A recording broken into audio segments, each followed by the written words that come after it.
Losing a home is hard. Losing a home to a wildfire is heartbreaking. But losing a home to a wildfire without insurance, that is life-shattering. And in Los Angeles, it is a grim reality. LA is battling devastating fires. Yet just months ago, thousands had their insurance cancelled. Why is that? Why are so many homes in LA uninsured? To understand that, let's look at State Farm. State Farm is a major US property insurance provider. It is also the biggest insurer in the region. In Los Angeles, in this place alone, State Farm covers around 250,000 homes, 250,000 homes.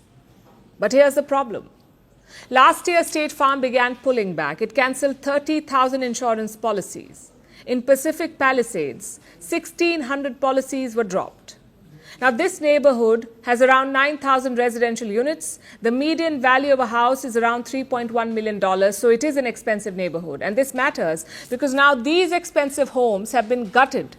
Pacific Palisades is one of the areas hardest hit by the wildfires. It's been nearly wiped out, so all those expensive homes are gone without an insurance cover. And State Farm is not the only one. Other major insurers are also stepping away, leaving thousands of people vulnerable in wildfire-prone areas. Between 2020 and 2022, insurers refused to renew 2.8 million policies. 2.8 million. Over 500,000 were in Los Angeles. Those who did not get their policies cancelled had it even harder.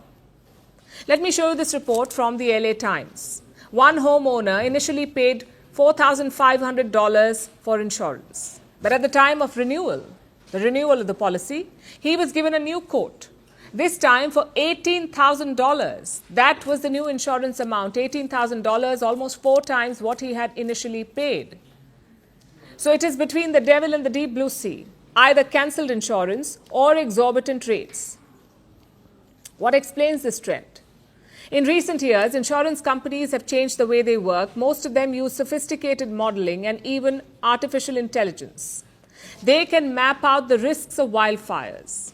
Usually, insurance companies cannot cancel policies arbitrarily, but if the risk rises significantly, policies can be dropped. And climate change has increased the risk of fires. So in Los Angeles, policies were dropped like flies. From a company's point of view, the idea was to maximize profits. They don't want to pay for damages. They don't want to bear the cost of disasters like the current wildfires in Los Angeles. Take State Farm, for example. In 2022, its losses were $6.7 billion. In 2023, it was around $6.3 billion. So scaling back policies meant fewer losses. But where does this leave the residents? Many of them had only one resort, the FAIR plan, FAIR. It stands for Fair Access to Insurance Requirements. FAIR is funded by California's private home insurers. It offers only limited coverage, yet thousands of people opted for it. In 2020, 1.4 million residents depended on FAIR. That number went up to 2.7 million in 2023. So more and more people are resorting to this insurance. And this has left the insurer in trouble. It faces a potential loss of $311 billion. All of this raises one question: what could Los Angeles have done better? For one, insurance policies need a complete overhaul. It's not just about mandating coverage. It is about balancing risks and responsibilities. Insurers should be incentivized to stay in wildfire-prone areas. Governments must have risk-sharing mechanisms so that the financial burden does not fall on one party. California seems to have realized it now, the hard way. The state now mandates insurers to provide coverage in wildfire-prone areas. This is a new regulation. It aims to give residents access to more insurance options. Of course, it's a step in the right direction, but is it too late? For homeowners who've already lost everything, it is late. But for the rest, it could provide a lifeline.